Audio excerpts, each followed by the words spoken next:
I headed back to Willow Creek, my childhood home, clutching the $20 million in hush money Jessica's mom had given me. I put to good use, renovating the old family house in the village, buying Nana the biggest flat-screen TV I could find. My plan was simple: live it up in Willow Creek, completely free and easy, until my last breath. I was in the middle of a chess game with Old Man Henderson by the general store when my phone started buzzing like crazy. Knight to F3. Gramps, you seeing things again? I asked, pointing to his piece. He squinted at my phone. Your cell phone keeps lighting up. This round doesn't count. The restaurant, Skyline Loft, perched at the very top of Newport City's tallest skyscraper. From its windows, you could see half the city glittering below. That's where Victoria Chun, my girlfriend Jessica's mother, had asked to meet me. She was the kind of woman who could wear a fortune in jewelry and still look utterly unapproachable, radiating a chill that matched the frosty AC in the room. A pristine white tablecloth draped the table, and the silverware gleamed, reflecting her unreadable expression. Ethan, she began, her voice as devoid of warmth as the air conditioning. We need to talk. I nodded, cutting a small piece of my steak. It tasted good, if a little cold. You and Jessica have been together for 3 years, haven't you? 3 years and 4 months. I corrected her. Her brow twitched almost imperceptibly, as if she disliked answers that were too precise, beyond her control. That's a long time. She picked up her wine glass, swirling the red liquid, but her eyes were fixed on me, not the wine. What exactly do you think you can offer Jessica? I swallowed the steak, dabbing my mouth with a napkin. I can make her breakfast. She has a sensitive stomach. I can remind her to take her medicine. She forgets when she's working. I can listen to her vent about her boss and tell her she's right. And when she can't sleep at night, I can tell her stories. They're not great stories, but she always drifts off listening to them. All true. Victoria Chun listened, a slight, almost mocking curve forming on her lips. Those are things a personal assistant could do. She set her glass down with a soft clink against the table. I asked what value you can provide. Value. The word, coming from her, sounded like a price tag. I looked at her, suddenly finding a little funny. Ms. Chin, what do you consider value?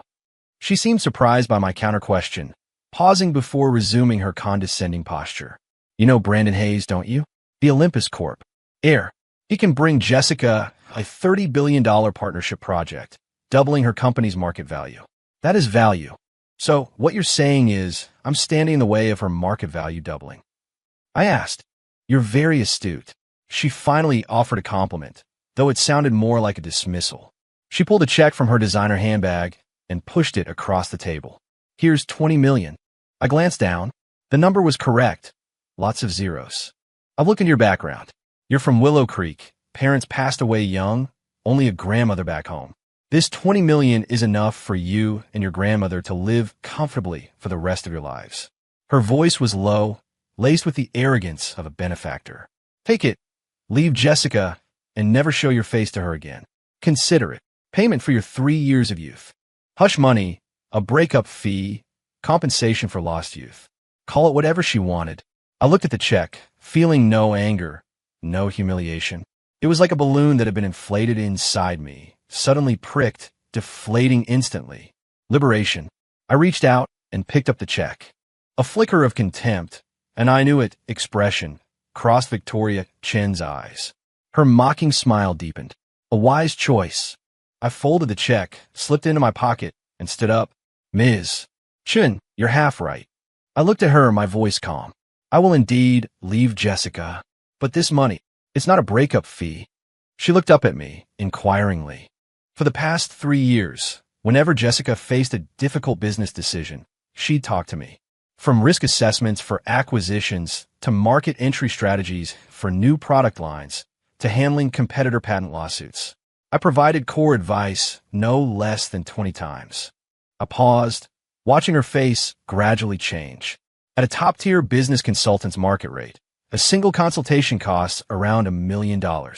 For these 3 years, I'll give her a friendly rate, a total of $20 million. Not a penny more, not a penny less. He smiled at her. So this isn't a breakup fee. This is my consulting fee. Now we're square. Services rendered, payment received. For the first time, Victoria Chin's face showed an emotion other than coldness. It was shock, then disbelief, finally morphing into exasperated fury. You. She seemed to want to say something, but couldn't. I didn't give her the chance. I pulled out my phone, found Jessica's contact, and sent one last message. We're done. Wishing you well. Then, I deleted her from my contacts and blocked her number, all in one smooth motion. Done. I put my phone back in my pocket and gave Victoria a slight nod. The steak was good. Thanks for the meal. Oh, and by the way, my name's Miller, not a glorified nanny.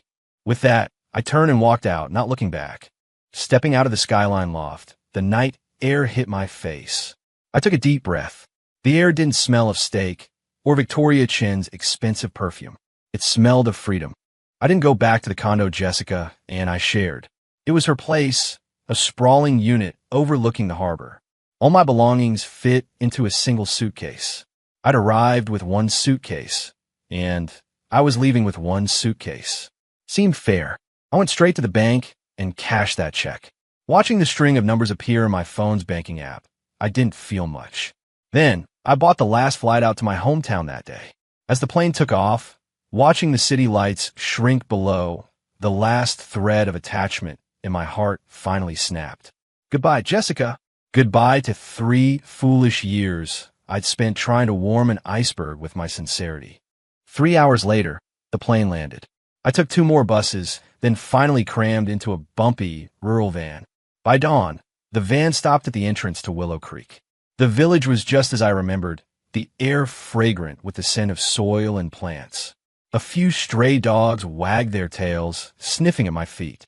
Well, isn't that Ethan Miller? Back with a fortune, I hear. Mrs.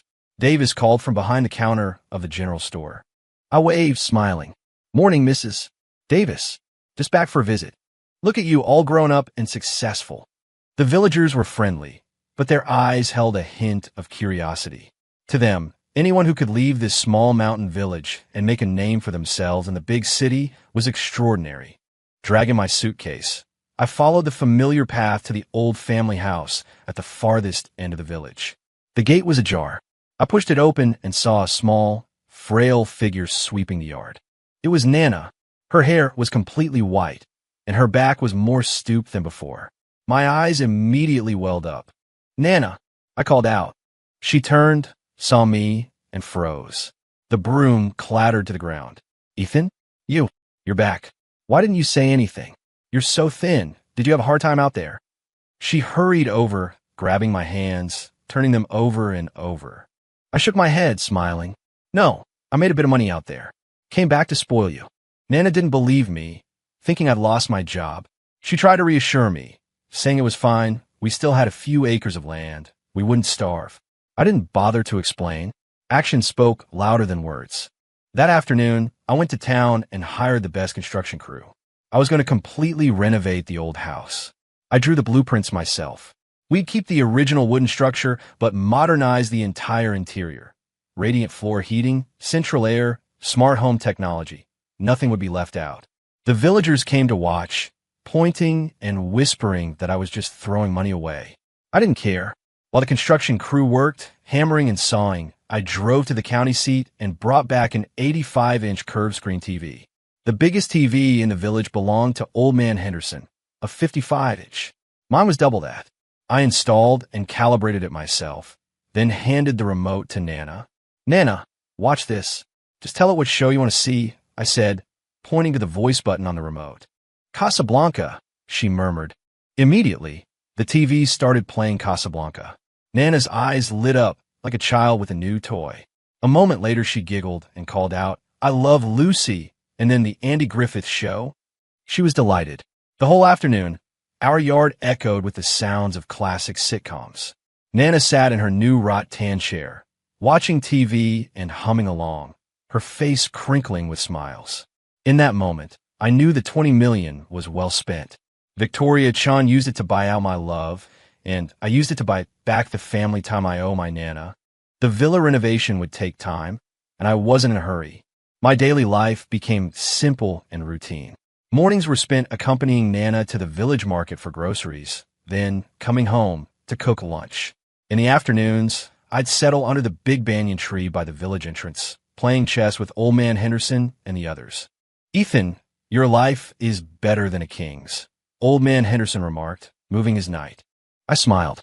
Just learning from you, Gramps, how to enjoy life. From the day after I returned to the village, my phone was set to silent. I knew Jessica would try to find me, but I hadn't expected it to be so soon or so intense. That afternoon, the sun was bright and the breeze gentle. Old Man Henderson and I were deep into a tense chess game. My phone, sitting on the stone table beside us, lit up repeatedly like it was going crazy. I didn't even need to look to know who it was. I pretended not to notice, focusing all my attention on the chessboard. Checkmate. I moved my knight. Old Man Henderson's king was cornered, unable to move. He stared at the board for a long moment, then pointed at my phone. Your cell phone thing, it keeps flashing, making my eyes blurry. He tried to cheat. This game doesn't count. I sighed, picking up my phone. The screen showed dozens of unread messages, all from the same number. Jessica. She must have gotten my new number from somewhere. Ethan Miller. What do you mean by this? Playing hide and seek. Do you think my mother will back down that easily? You took my mother's money and ran? Ethan, I really misjudged you. Where are you? Call me back. 20 million?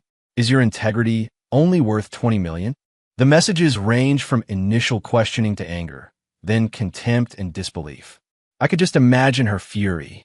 That cold, unapproachable CEO, she probably only lost her composure like that in front of me. Too bad I didn't want to see it anymore. Slowly, I typed out 4 words. Chess game in progress. Do not disturb. Then I turned off the screen and placed the phone face down on the table. Gramps, your turn, I told Old Man Henderson. He was still agonizing over the last move. No, your knight, it should have moved in an L shape. You moved it wrong. Knight to F3. Gramps, you seeing things again? I asked. He pointed at my phone. Your cell phone keeps lighting up. This round doesn't count. I sighed. Fine. He was the chess champion. His word was law. I collected the pieces from the board one by one. I'm done for today. Going home for dinner. Old Man Henderson frowned. No, come on, one more game. I'll even let you have a rook. No, Nana's waiting for me. I waved him off and headed home. The setting sun cast my shadow long before me. Behind me, I could hear Old Man Henderson's grumbling and the laughter of the village children chasing each other. It felt good. Thousands of miles away, in a skyscraper in Newport City, Jessica stood by a massive floor-to-ceiling window, her face frozen. She had just finished a 4-hour board meeting, exhausted both physically and mentally. During the meeting, shareholders had sharply criticized the company's recent decline in performance. She instinctively wanted to find someone to confide in, to hear the voice that always calmed her. Then she remembered that person wasn't there anymore. She saw my reply, chess game in progress. Do not disturb, and was so furious she almost threw her phone. A chess game? While she was running herself ragged for the company, I was playing chess. A mix of anger, contempt, and a hint of panic she didn't even recognize seized her. She couldn't believe I would leave voluntarily. In her mind, I loved her too much. Her mother must have used some means she didn't know about. But the 20 million was like a thorn, piercing her heart. How could he take that money? How could he take that money? Jessica's pride made it impossible for her to accept that her love could be measured by money.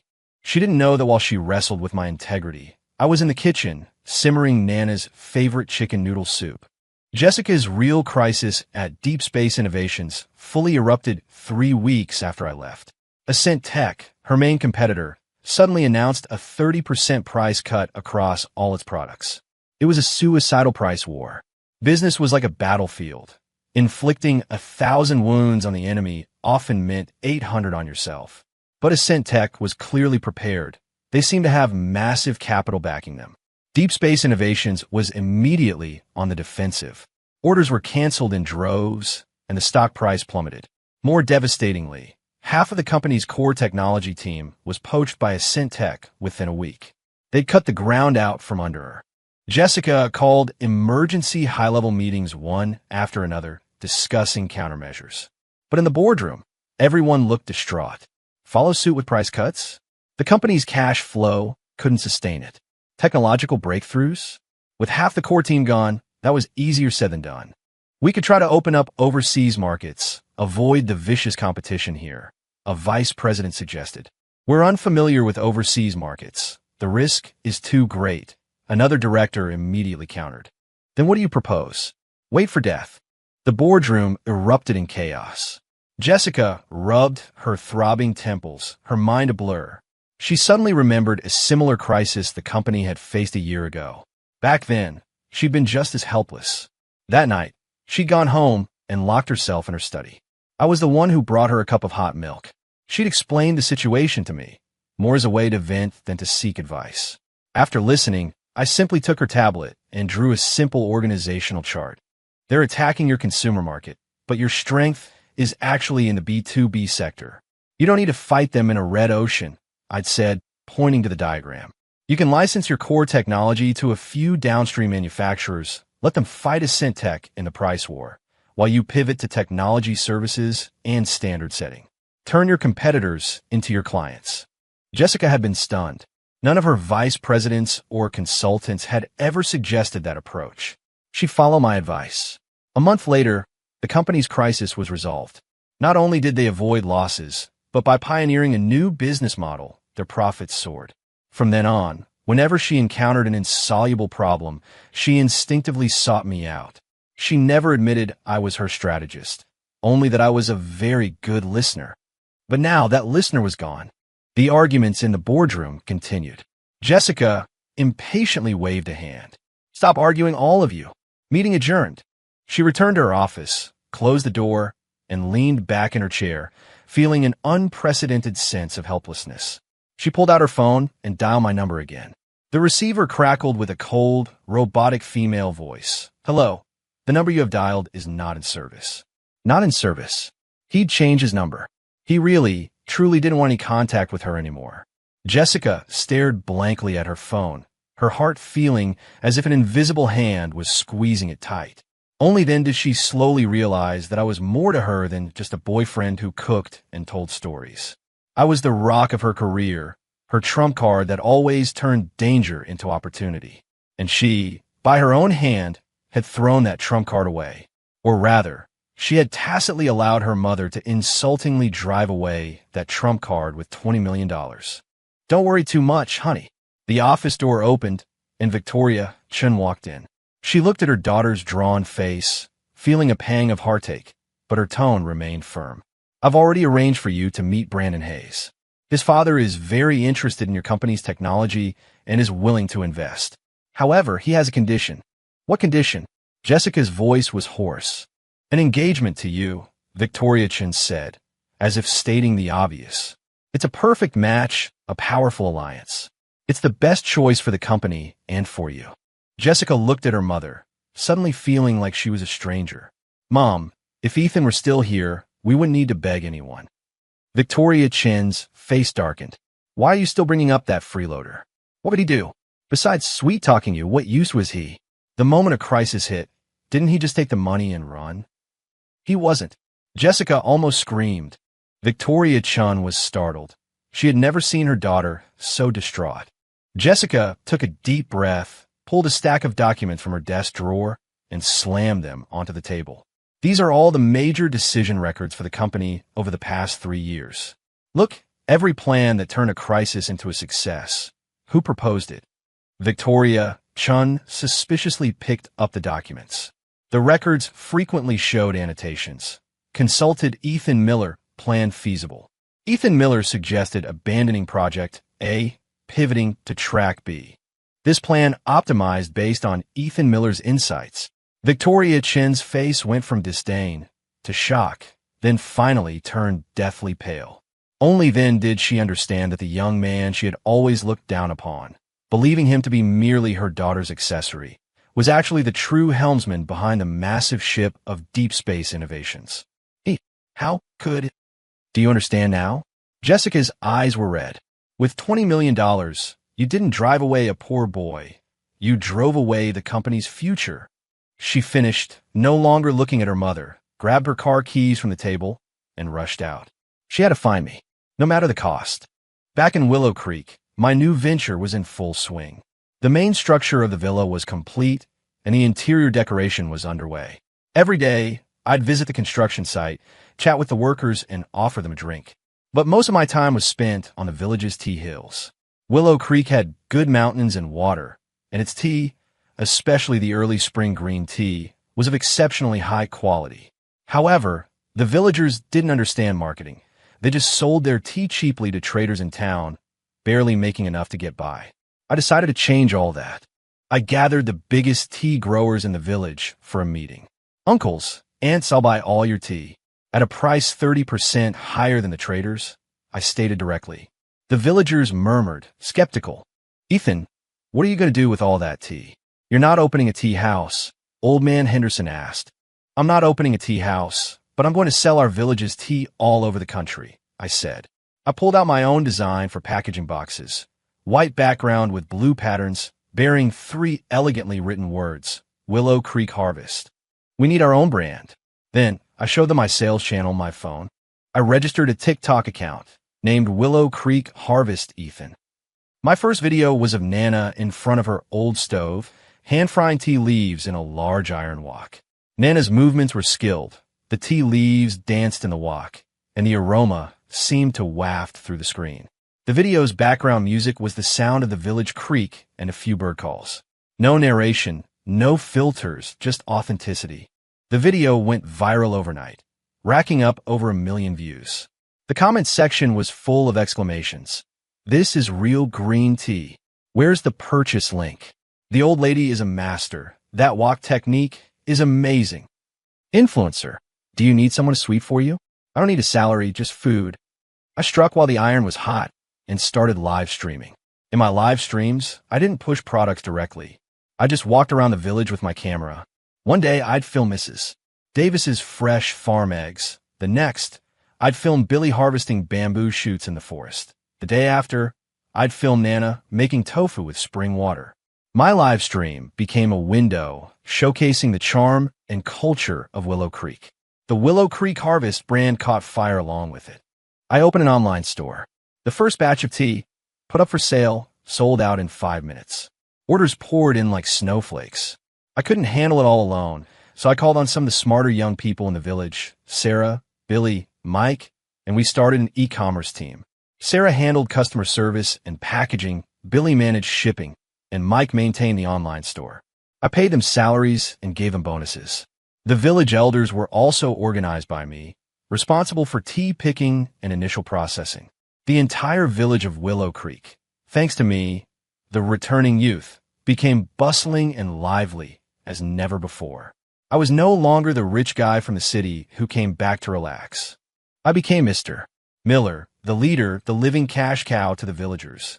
That afternoon, I was in the yard, checking the second batch of orders with Sarah and the others. Nana came out with a plate of sliced watermelon. Ethan, take a break, have some melon. I took a slice, bit into it. It was incredibly sweet. Sunlight filtered through the gaps in the grape arbor, dappling my face, warm and comforting.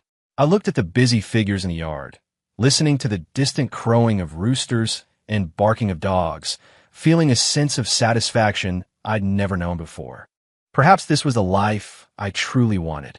Not eating cold steak in the skyline loft, nor facing an ice queen in a harbor view condo, but here on the land that raised me, with honest people doing something meaningful. When Jessica found Willow Creek, this was the scene she witnessed.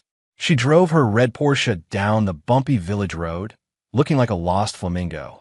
As she passed the village entrance, a few children playing in the mud pointed at her car, shouting, "Look, a metal monster!" Jessica's brow furrowed tightly. It had taken a private investigator to track down my hometown. She had driven for over 10 hours straight, dust-covered and weary. She had imagined many reunion scenarios.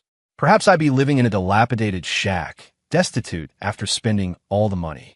Perhaps I'd be shocked by her arrival, then fall to my knees begging for forgiveness. She had even prepared her speech. If I just showed a good attitude, she would forgive everything, take me back to the city, and maybe even give me a proper title. But what she saw was completely different from what she'd expected. Deep in the village, a beautiful 2-story house stood tall. It was nothing short of a villa. White walls, dark tiles, and a yard filled with flowers and plants in front. In the yard, under the grape arbor, a man sat in a wrought-tan chair, leisurely sipping tea. It was Ethan Miller. He was wearing a simple white t-shirt and linen pants, looking more relaxed and more radiant than he ever did in the city. Beside him stood a young woman. She was wearing a floral dress, her hair tied in a ponytail, her skin a healthy tan. She was looking down, smiling at me, her eyes curved like crescent moons, saying something. In her hand, she held a plate of delicate pastries, carefully offering one to my mouth. I naturally opened my mouth, took a bite, then smiled and nodded at her. That scene, so harmonious and intimate, was like a poisoned dagger plunged deep into Jessica's heart. She had never seen me smile like that. When we were together, my smiles always carried a hint of indulgence, a touch of resignation. But now his smile was from the heart, unburdened. Who was that girl? Was she the new personal assistant? No, looking at their eyes, it didn't seem like it. An emotion called jealousy spread wildly in Jessica's heart, like weeds. She stopped her car, opened the door. She was wearing a perfectly tailored Chanel suit, 10-centimeter heels. Her presence clashed completely with the rustic simplicity of the entire village. She wanted to walk over, and, as she always did, demand that I follow her. But her feet felt like they were filled with lead. She couldn't move. For the first time, she felt inferior and helpless. The man who had once belonged entirely to her now seemed to belong to a different world. And she, like an intruder, was utterly disheveled. In the yard, Sarah was blushing, saying to me, "Ethan, this is the shortbread I just learned to bake. Try it. See if it's any good." I took a bite. Sweet, not cloying, with a hint of lavender. Delicious, I praised genuinely. Let's make this shortbread our next Willow Creek Harvest new product for the coming season. Sarah's eyes lit up even more. Really? That's great. I smiled and nodded, then turned my head and saw Jessica standing at the yard gate, her face pale. Seeing Jessica, I wasn't surprised. Given her personality, lasting this long before coming to find me was already beyond my expectations. I simply nodded calmly, a form of greeting. Then, I turned back and continued discussing the packaging design for the shortbread with Sarah. "I think we could use a craft paper box, tied with twine, and a handwritten card," I suggested. "Oh, that would feel so heartfelt." Sarah nodded repeatedly, pulling out a small notebook to jot it down. The two of us discussed work as if no one else was there, completely ignoring Jessica, the uninvited guest. Jessica's face grew increasingly dark. Finally, she couldn't hold it in anymore. She walked toward me, her heels sinking into the soft mud of the yard, but she didn't care. "Ethan Miller," she began, her voice trembling with anger. "Why did you leave without a word?" I looked up at her. In just a few days, she had lost a lot of weight, and there were faint dark circles under her eyes that even the most expensive foundation couldn't hide. I put down my teacup and countered, "Didn't your mother tell me to leave?" Jessica froze. "I gave you $20 million to disappear." "What? Did you run out of money already?" I mimicked her mother's tone, speaking slowly. That sentence instantly drained all color from Jessica's face. I didn't know. I didn't know my mom went to see you," she explained urgently, a hint of something she didn't even realize, a flicker of hurt in her voice. "Does it make a difference whether you knew or not?" I smiled. "I took the check, and I replied to your text. We're square, no longer indebted to each other. Why are you here now?" Jessica was speechless. She wanted to say the company was in crisis, that she needed me. But looking at my calm, almost indifferent face, she couldn't utter those words. She was accustomed to my tolerance and sacrifice, but she had never considered that one day I might reclaim all my goodwill. The company is in trouble," she finally managed to say, her voice much softer. "Ascent Tech is engaged in a price war with us. I wanted to hear your thoughts. Help me like before." Before. I repeated the word, finding it somewhat ironic. I stood up and walked over to her, a head taller than she was. I could clearly see her trembling eyelashes. "Ms. Chun, I think you're mistaken. Before, I was your boyfriend, and my consulting was free. But now we are strangers." I looked into her eyes, speaking each word distinctly. "My consulting fee is very high. You can't afford it now." With that, I turned away from her, picked another piece of shortbread from Sarah's plate, and put it in my mouth. Chewing the shortbread, I said to Sarah, home cooking really is the best. City food is just too rich." Every word I spoke was like a small knife, precisely pricking Jessica's heart. She looked at me, then at the innocent face Sarah beside me, her lips moving, but nothing came out. The light in her eyes slowly dimmed.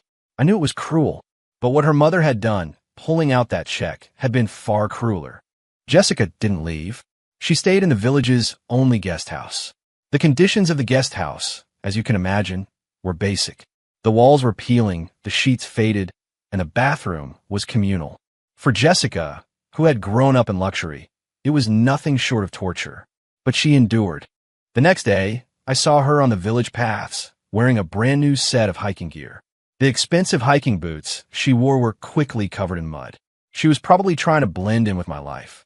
She found me on the tea hill, where I was guiding villagers in tea picking, and said she wanted to inspect my project.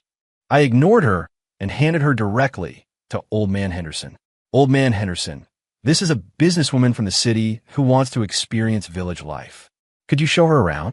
Old Man Henderson loved to chat, and he immediately enthusiastically pulled Jessica along, recounting everything from Mrs. Davis getting a new pig to Billy's son getting into college.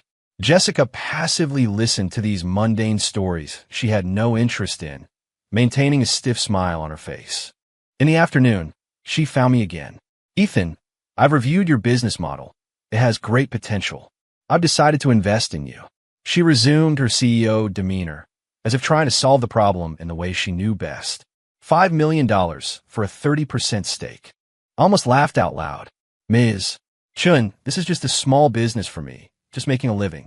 No need for a big shot like you to bother with it. I politely refused. Besides, my Willow Creek harvest is currently valued at $30 million. $5 million for a 30% stake? You're quite the shrewd calculator. Jessica's face went pale again. She hadn't expected her proud business acumen to become a joke in my presence. While she was hitting brick walls with me, her company was spiraling deeper into the abyss. The stock price continued to fall, and shareholders had begun to collude, preparing to call an extraordinary general meeting to remove her from her CEO position. Victoria Chun was like a cat on a hot tin roof. She told Jessica that the only person who could save the company now was a mysterious investor known as Mr. C. It was rumored that Mr. C was a Chinese-American, a venture capitalist who had operated overseas for years with an incredibly sharp eye. Any project he backed never failed. I've used every connection I have to get in touch with Mr. C. If he agrees to step in, Deep Space Innovations is saved. Victoria Chun said on the phone. Jessica hung up, standing by the creaky window of the guest house, looking out. Not far away, in the yard of my new villa, I was directing a few young people in packing orders. They worked and chatted, full of energy.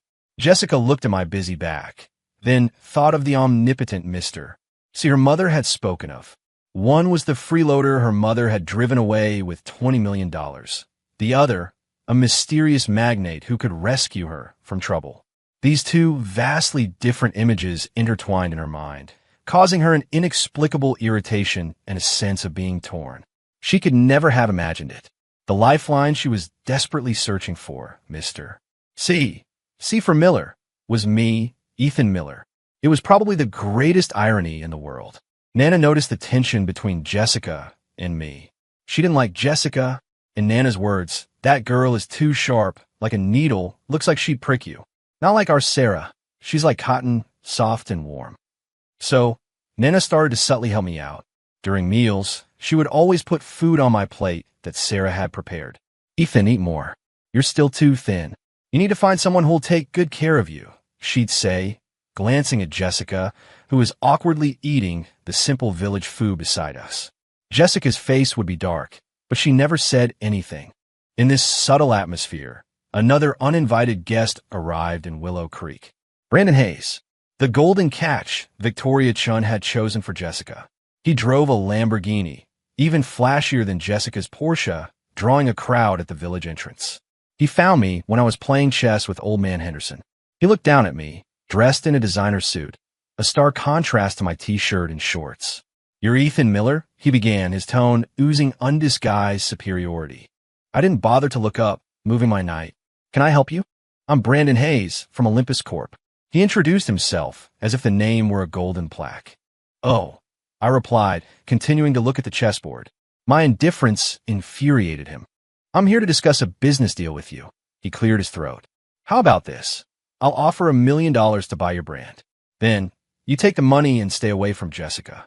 I finally looked up, eyeing him as if he were an idiot. Before I could speak, old man Henderson beside me bristled. He slammed his hand on the table. Hey, how dare you speak to a young man like that? $1 million? Are you kidding? Ethan's brand is a gold mine that's bringing prosperity to our whole village. Brandon clearly didn't care for a rural old man. Old man, this isn't your business. Old man Henderson's temper flared. He pointed to the stone bench beside him. You're rich, aren't you? You understand business, right? Come on, play a game with this old man. If you can win, I'll convince Ethan to sell his brand to you.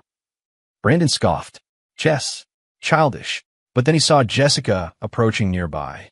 To show off his approachability and intelligence in front of her, he sat down. Then I'll show you what I can do.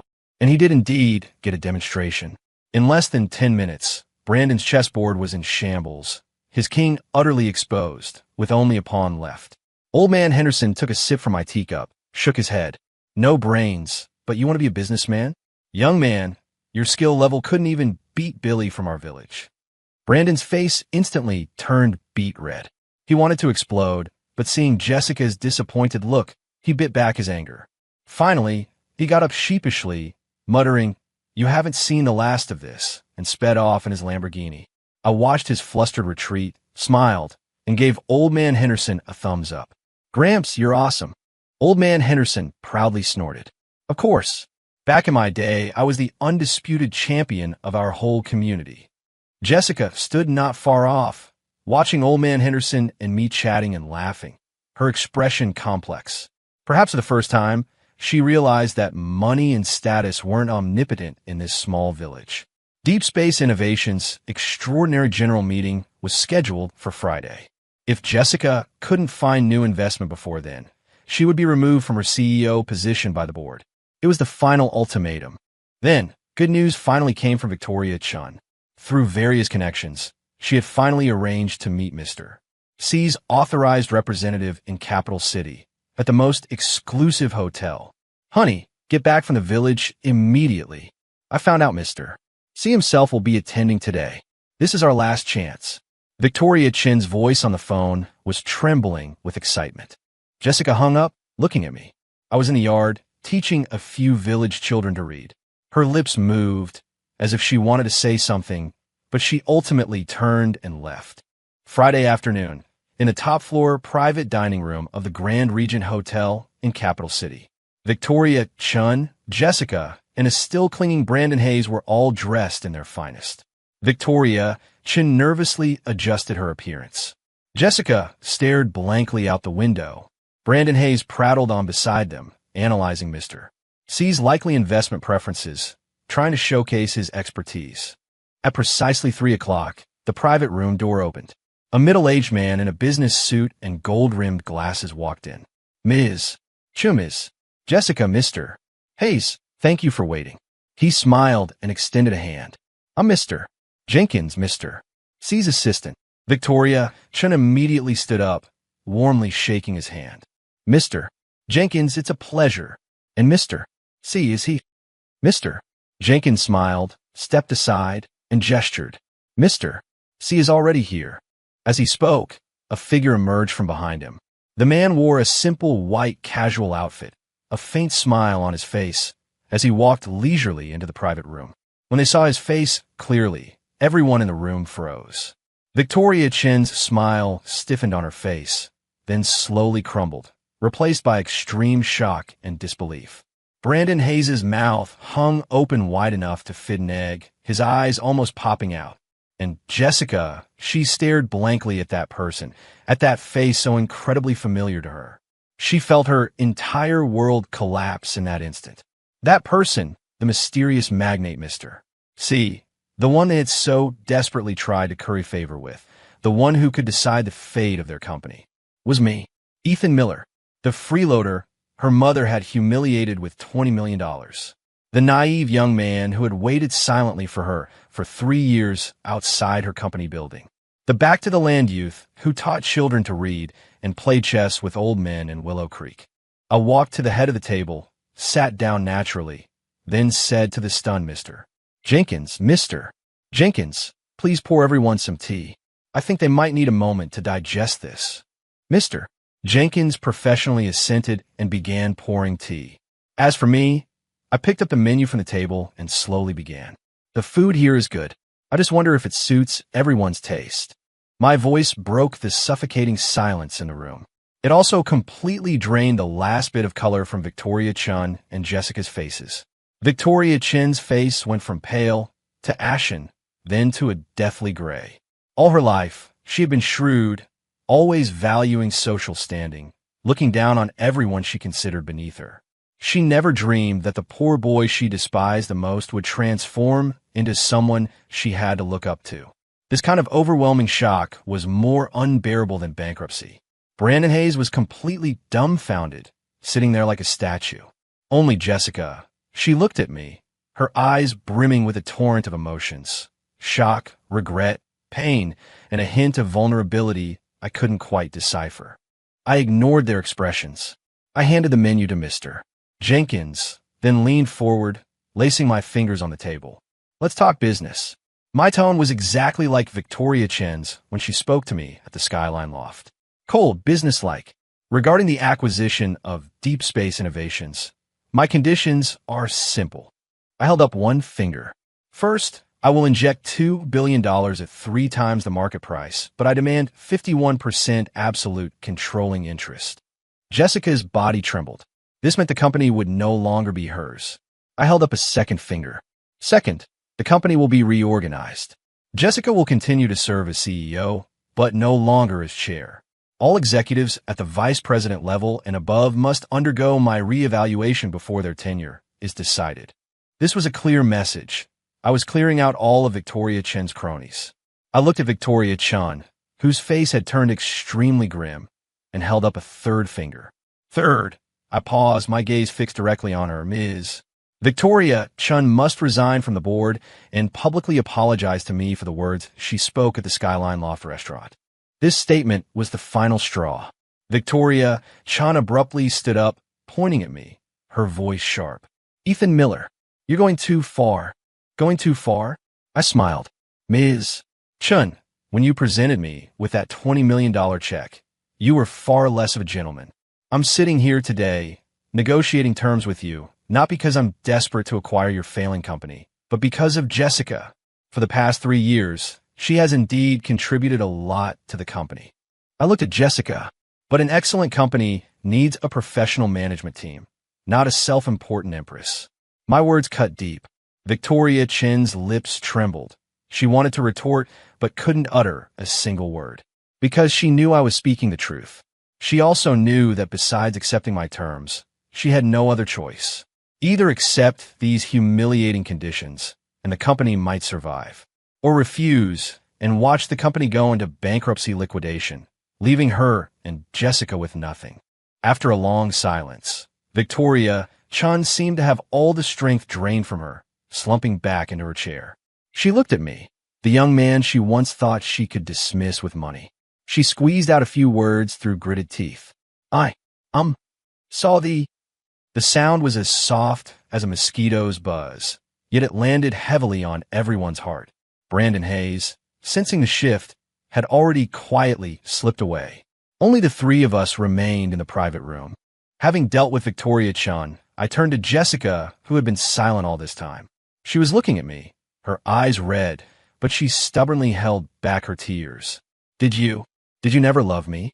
Her voice was terribly hoarse. This is all your revenge, isn't it? I looked at her pale, beautiful face, and something within me was still touched. I was silent for a moment, then answered her honestly. I did love you. Because I loved you, I was willing to cook for you, willing to hide all my sharp edges, to play the harmless role you needed. But in your world, or rather, in your and your mother's world, there is only value, profit, and exchange. I stood up, looking down at her, just as she had once looked down at me when I waited for her in the rain outside her company building. So now, I am simply dealing with you on your terms. Ms. Chen, let's not talk about feelings. We only talk business. With that, I no longer looked at her and walked out of the private room. Behind me, I heard a long-suppressed, breaking sob. I ultimately acquired Deep Space Innovations. I fulfill my promise, injecting $2 billion and implementing drastic reforms. I politely removed all the dead weight and brought in top technical and management talent from overseas. In less than 6 months, Deep Space Innovations was reborn, demonstrating astonishing potential in new market segments. But I didn't return to Newport City. I appointed Mr. Jenkins as the new CEO, giving him full responsibility for the company's daily operations. As for myself, I continue to stay in Willow Creek. My identity shifted from returning youth Ethan Miller to Chairman Miller, but I still preferred the villagers to call me Ethan or Ethan Bro. I still enjoyed my daily walks with Nana, playing chess with Old Man Henderson, and working with Sarah and the others to develop new Willow Creek Harvest products. Willow Creek Harvest had become a nationally recognized rural lifestyle brand. Our product line expanded from tea and honey to artisanal preserves, traditional brews, natural dye textiles. Willow Creek itself became a famous model village for rural revitalization. Jessica did not leave Deep Space Innovations. I demoted her to Director of Marketing. I expected her to resign out of humiliation, but she didn't. She stayed, starting from the most basic work. Occasionally, I would see her name in Mr. Jenkins' reports. Director Jessica Chun led her team to successfully open up the Southwest market. Director Jessica Chin's report on user outreach is very insightful. Mr. Jenkins said she had changed a lot. She was no longer the high and mighty ice queen. She had become humble and grounded, staying late with her subordinates to eat instant noodles, and spending a week in a small motel for a single client. It was as if she was experiencing my former life in this way, or perhaps performing a long atonement. Sarah confessed her feelings to me. It was on a summer evening, on a field path filled with fireflies. She blushed and asked, "Ethan Bro, would you be willing to stay in Willow Creek forever?" I looked into her clear eyes, not answering immediately. It felt like two little people were fighting in my heart. One said, "Stay, here's a peaceful life, honest people, warm family love." The other said, "Can you truly let go of the past?" I didn't know. Another afternoon, the sun was just right. I was still sitting under the big banyan tree by the village entrance, playing chess with Old Man Henderson. My phone vibrated. It was a text message from a number I hadn't heard from a long time. No greeting, no signature. Just a picture. The picture showed a very ordinary boxed lunch. 2 vegetable dishes, 1 meat dish, with a few black sesame seeds on the rice. The location looked like a company cafeteria. Below the picture, a single line of text. "Today's food is a bit salty." I stared at that line of text for a long time. Was the food salty?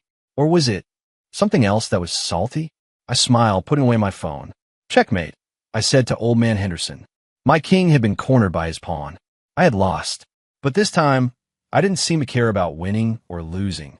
I looked up at the rolling green hills in the distance and the white clouds drifting across the sky. My future, would it be in this peaceful Willow Creek or in that bustling urban jungle? Would I choose Sarah beside me or Jessica far away? Perhaps even I didn't have the answer yet. The chess game ended, and I looked at my king, cornered by Old Man Henderson's pawn. I smiled and pushed the pieces around on the board. "You got me, Gramps. I concede this game." Old Man Henderson stroked his gray beard, triumphant.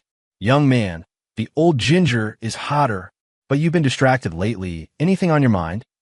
I pulled out my phone. The screen still showed that text message. "Today's food is a bit salty." My finger traced the screen, and I thought of Jessica's changes over the past year, feeling a mix of emotions. Sarah walked over with a plate of freshly cut peaches, tiny beads of sweat on her forehead, her floral dress gently swaying in the breeze. "Ethan Bro, Old Man Henderson, have some fruit to cool down." She handed the peaches to me, her eyes clear, with a hint of cautious concern. "You're frowning. Are you thinking about work?" I bit into a peach. The sweet juice spread on my tongue. I shook my head. "No, nothing really. Just thinking that some things need to be settled." Sarah didn't press further, just sat quietly beside me, watching the distant rice fields. The wind swept through the fields, creating golden waves, carrying the scent of earth and rice. This was the simplest fragrance of Willow Creek and the tranquility I had cherished most over the past year. 3 days later, I went to Capital City. The Deep Space Innovations office building still towered into the sky, but stepping inside, I no longer felt the oppressive atmosphere of the past. Employees moved purposefully, yet orderly, their faces showing determination. This was how I wanted it to be. Mr. Jenkins waited for me in the conference room, handing me a thick report. Chairman Miller, this is Director Jessica Chen's Southwest Market Expansion Report. It's been remarkably successful, exceeding annual targets. I opened the report. The handwriting was neat, the data detailed, and every plan showed meticulous thoroughness. I remembered how she used to only issue orders from her office. Her transformation was truly impressive. Where is she now? I asked. In the break room, just finished a team meeting. I got up and walked toward the break room. From a distance, I saw Jessica. She wore a simple white shirt and jeans, her hair casually tied in a ponytail, a hint of fatigue on her face, yet her eyes were still bright. She was bending down, pouring coffee for a colleague, her movements natural and friendly, completely lacking the aloofness of her former CEO persona. Hearing footsteps, she looked up, and seeing me, she froze, almost spilling the coffee pot. Chairman Miller, she said, quickly regaining her composure, her tone calm, with just the right amount of distance. I entered the break room, waited for the other colleagues to leave, then spoke. I've read the report. It's very well done. She nodded, not taking credit, just quietly saying, it's what I'm supposed to do. If the food is salty, you can drink more water, I suddenly said, referring to her text message. Jessica's body stiffened, her eyes instantly reddened. She looked down at her hands, her voice barely a whisper, an almost imperceptible catch in it. I just suddenly remembered your cooking. It was always just right. I was silent for a moment, looking at her reddened eyes. The barrier in my heart seemed to loosen at that moment. Are you free tonight? I'd like to treat you to dinner. She looked up, her eyes filled with disbelief, then a hint of hesitation. Consider it a reward for an excellent employee, I added. That evening, we didn't go to any fancy restaurant. We just found a small, local eatery near the company. The dishes were simple, 2 meat and 2 vegetable options. Compared to the box lunch in her text, it was just 1 extra dish. Try this spicy pork stir-fry. It's the specialty here, I said, putting a piece on her plate. She cautiously took a bite, then nodded. It's very good. Better than mine? I asked, smiling. She looked up, her eyes complex, and after a long moment, she softly said, it's a different taste, but both are very comforting. We talked a lot that night about her experiences in the marketing department over the past year, the hardships of traveling across the Southwest, and how she, who couldn't even cook instant noodles, had become a director who could squat by the roadside and eat boxed lunches with her staff. I was so foolish before, she said, putting down her chopsticks, her voice filled with regret. I was hijacked by the values my mom instilled in me, thinking money and status were paramount, overlooking the most precious things. It wasn't until I lost you, until the company was on the brink of bankruptcy, that I understood what you gave me was never superficial value, but steadfast companionship and true support. I know I hurt you before, and I don't dare to hope you can forgive me. Her voice grew softer. I just want to tell you that I've changed. I'm not the same Jessica I used to be. I looked into her sincere eyes, my heart filled with mixed emotions. I know you've changed, I said. Otherwise, I wouldn't be sitting here today. Leaving the restaurant, the night was dark. The city lights glittered, reflecting in her somewhat fragile figure. I'll drive you home, I offered. She lived in an apartment complex near the company, no longer in her old Harborview condo, just a regular 2-bedroom unit. Want to come up for a bit? She invited. I nodded. The apartment wasn't large, but was clean and tidy. The living room bookshelf was filled with books on marketing and management, along with a few cookbooks. I've been learning to cook, but I'm still not very good at it, she said, a little embarrassed. I walked to the bookshelf and saw a yellowed notebook with Ethan's recipes written on the cover. Opening it, I found it meticulously filled with recipes for dishes I used to make for her, each page with her annotations, some noting too little salt, others with a small, smiley face. My heart was instantly touched. I've always remembered, she said, standing behind me, her voice soft. I remember the breakfast you made for me, the stories you told me, and every piece of advice you gave me when I was lost. I turned around, looking at her reddened eyes, and gently wiped away a tear. Jessica, I whispered, let the past be the past. She looked at me, her eyes filled with surprise and disbelief. You? But my current life is in Willow Creek, I interrupted. My Nana is there, my business is there, and Sarah is there. At the mention of Sarah, Jessica's eyes dimmed slightly, but quickly returned to a calm expression. I know, Sarah is a good girl. She's more suitable for you than I am. I just want to tell you how I feel, without any other expectations. I know, I said, looking at her, but I don't want to deceive myself. I still have feelings for you. We talked late into the night. I told her I needed time and that I needed to be fair to Sarah. It was already the next afternoon when I returned to Willow Creek.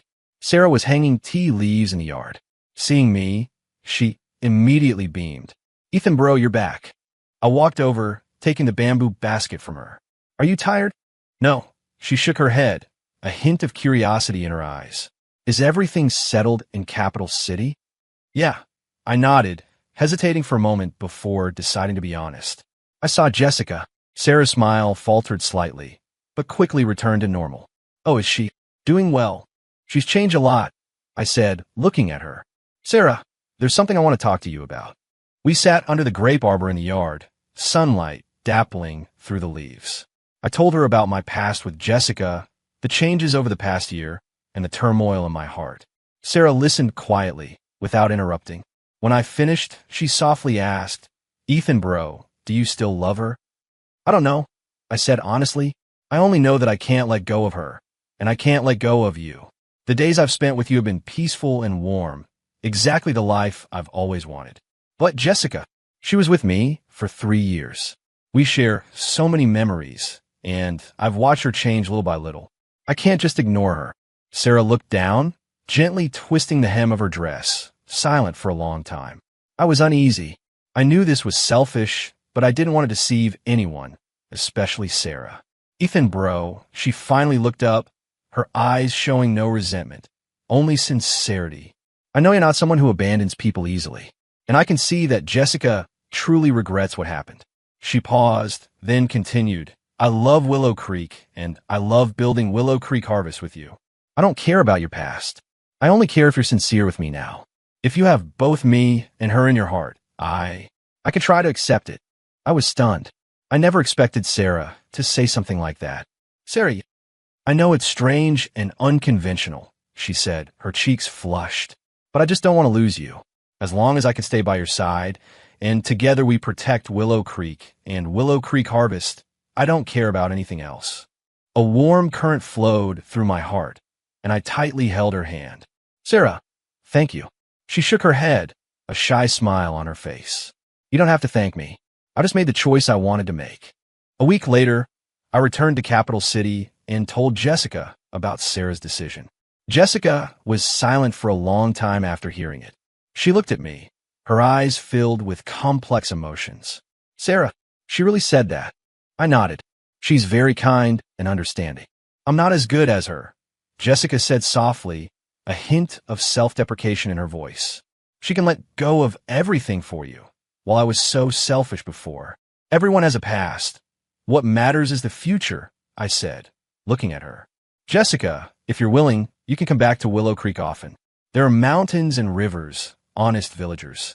Perhaps you'll grow to love life there. She looked up, a flicker of light in her eyes. Can I? Of course, I smiled. Willow Creek Harvest also needs to expand its market. You can bring your experience back and work with us to make Willow Creek Harvest even better.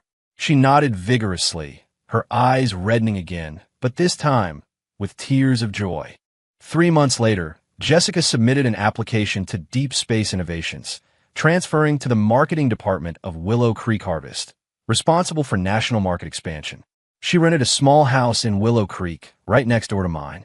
At first, the villagers were somewhat speculative, given the stark contrast between Jessica's past status and her current situation.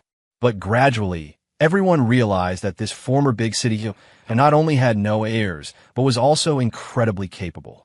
She helped the village's e-commerce team optimize their operations, opened up many new sales channels, and taught the villagers about new media marketing. Nana's attitude towards her slowly changed too. One time, when Jessica had a fever, Sarah busied herself taking care of her, and Nana even specially made chicken soup and brought it to her room. "Girl, eat up and get your strength back. Don't overwork yourself." Jessica took the chicken soup, deeply moved, tears welling up in her eyes. "Thank you, Nana." "Don't call me Nana anymore. Call me Mom," Nana said, smiling. "Ethan is lucky to have two good girls like you by his side. I can finally rest easy." Jessica and Sarah exchanged glances, both smiling, their eyes free of any barriers, only sisterly warmth. My life also became richer and warmer. In the mornings, Sarah would wake up early to make breakfast, while Jessica would help Nana clean the yard.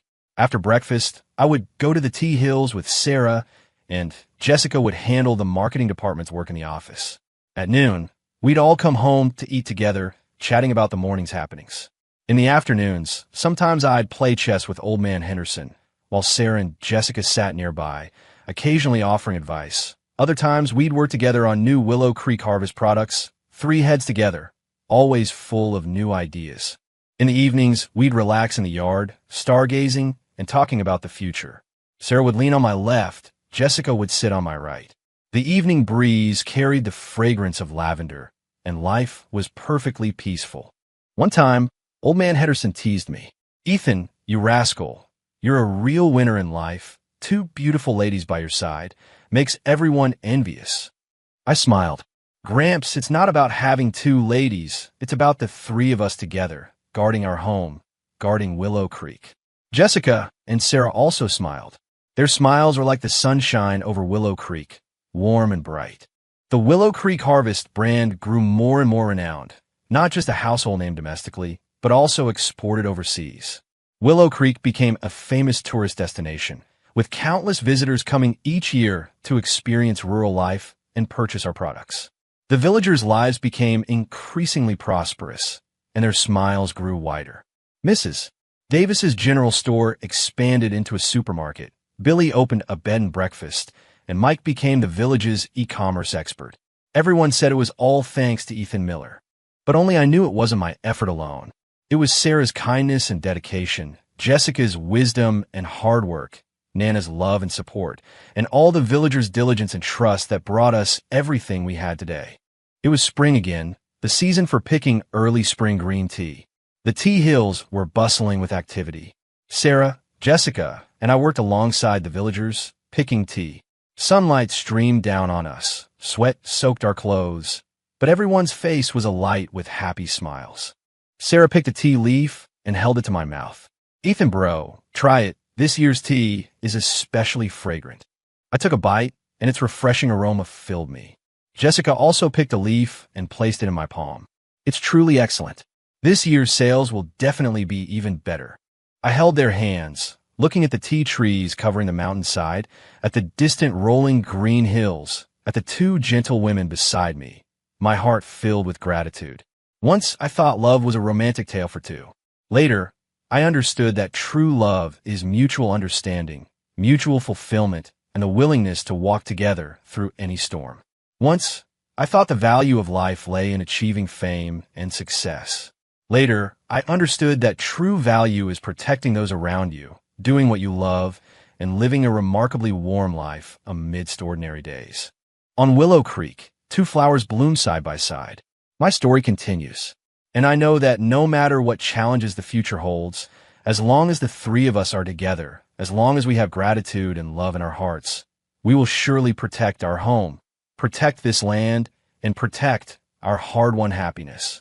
The chess game is long, and life is vast, but as long as you have the right people beside you, every step is a clear path. Every day is a sunny one. End.